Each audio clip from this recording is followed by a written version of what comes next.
Israel e Irã. Quem pagou o preço mais alto na guerra? Em 12 dias de conflito, o Irã lançou mais de 500 mísseis contra Israel, que interceptou 90% deles a um custo muito alto. Para se ter uma ideia, cada interceptador do Iron Dome pode custar até $100 mil.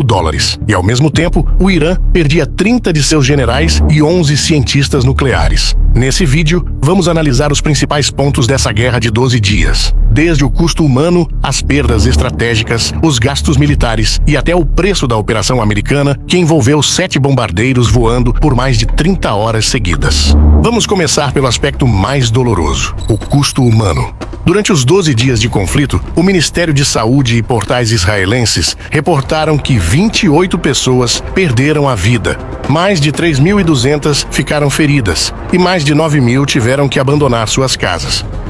Do lado do Irã, as perdas humanas foram significativamente maiores, com uma estimativa entre 610 e 974 registros. Dentre esses, 387 eram civis, 268 eram militares, incluindo 30 generais iranianos, além de 11 cientistas nucleares. O governo local do Irã ainda estima que 5.332 pessoas ficaram feridas. Várias pessoas também foram presas e executadas nesse período. Israel reportou que 3 cidadãos israelenses foram detidos pelo Shin Bet, acusados de atuar como espiões a serviço do Irã. Já nos Estados Unidos, o Serviço de Imigração prendeu 11 iranianos sob suspeita de envolvimento com atividades ilegais ligadas ao regime de Teherã. Já de acordo com relatórios iranianos, 2 pilotos foram capturados, mais de 139 supostos agentes do Mossad presos, 5 deles foram executados e mais de 700 espiões israelitas foram detidos. Quando falamos de custos financeiros, só na primeira semana, Israel desembolsou cerca de $5 bilhões, com um pico de $725 milhões por dia. Se considerarmos a média inicial, os gastos militares de Israel atingiram a impressionante marca de $8 bilhões e 700 milhões durante os 12 dias de conflito. E especialistas apontam que esse valor pode chegar a 20 bilhões se for considerado todos os danos indiretos causados pela guerra. E embora a mídia iraniana não tenha divulgado um custo estimado geral, o país enfrentou perdas econômicas e danos estruturais significativos, que especialistas calculam estar entre 24 e 35 bilhões de dólares. Parte desses valores foram usados em ataques iranianos e defesas israelenses. Para se ter uma ideia, cada interceptador do Iron Dome custa entre 50 a 100 mil dólares. Já os interceptadores do David Sling podem custar entre 700 mil e 1 milhão de dólares. E nas defesas Arrow 2 e 3, os custos por interceptador são ainda mais impressionantes, variando entre 3 e 4 milhões de dólares por defesa acionada. O exército iraniano também não poupou esforços ao lançar cerca de 1.000 drones, tendo os modelos Shahed como os principais em seu arsenal, que podem custar entre 20 e 50 mil dólares por unidade. Ao mesmo tempo, o Irã lançou 591 mísseis, desde projéteis como o Farah 110, que pode custar de 100 a 2 milhões de dólares,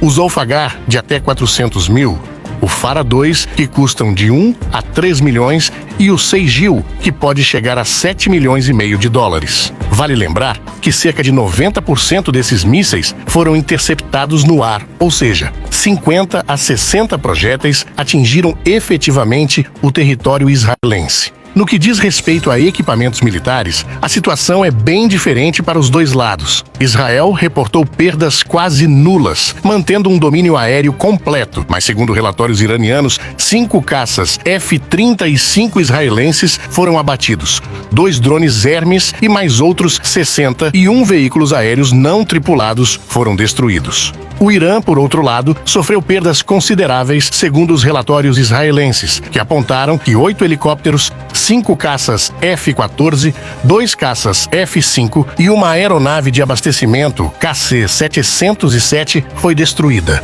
Israel sofreu danos indiretos em sua infraestrutura. Impactos a prédios residenciais, instituições financeiras, centros científicos, refinarias, sistemas hídricos e hospitais foram reportados.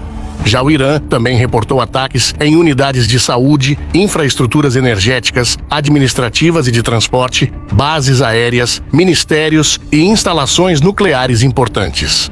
A matemática é real e cruel. O Irã gastou milhões para atacar, mas perdeu bilhões sendo atacado de volta. Nessa análise, fica claro que, embora ambos os lados tenham sofrido perdas, a natureza e a extensão desses custos foram bem distintas. Israel, apesar de ter arcado com um alto custo financeiro para sua defesa, conseguiu preservar sua força militar e governamental. Suas baixas humanas foram inferiores às baixas iranianas, e sua infraestrutura civil, embora danificada, manteve-se operacional com total controle aéreo e alta eficácia na interceptação de ataques. Mas isso teve um custo. Israel foi forçado a queimar bilhões em defesa sem gerar retorno econômico direto. Já o Irã, por sua vez, sofreu danos profundos em sua estrutura humana, militar e científica. A perda de civis, cientistas nucleares, generais, bases militares e o colapso de sua principal fonte de receita, o petróleo, indicaram uma fragilidade econômica e estrutural insustentável. Após 12 dias, o som de sirenes e explosões foi substituído temporariamente por uma névoa de questionamentos sobre as consequências de uma guerra inacabada.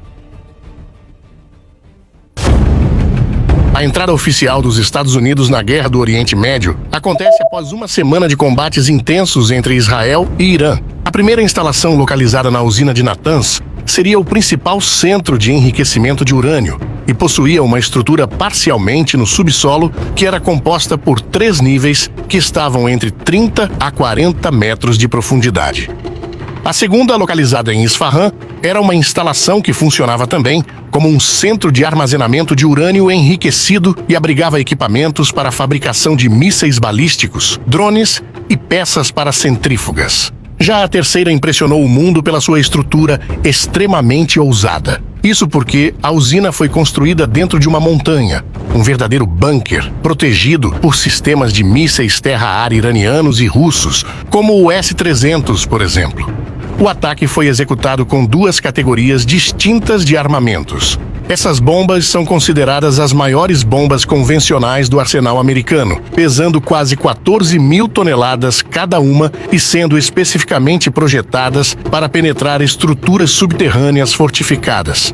O alvo principal dessas bombas foi a usina nuclear de Fordow, aquela construída dentro da montanha. Elas foram transportadas e lançadas por bombardeiros furtivos B-2 Spirit, as únicas aeronaves capazes de carregar esse tipo de armamento devido ao seu tamanho e peso extraordinários. Esse bombardeiro de $2 bilhões pode voar por 11 mil quilômetros sem reabastecimento e quase 20 mil quilômetros com abastecimento reserva. O B-2 pode transportar uma carga útil de 18 mil toneladas. Já os mísseis Tomahawk, armas de cruzeiro de longo alcance com capacidade de navegação autônoma e precisão cirúrgica, foram disparados por submarinos norte-americanos posicionados estrategicamente. Estes mísseis, que podem percorrer mais de 1.600 quilômetros com extrema precisão, foram direcionados contra as instalações de Natanz e Isfahan.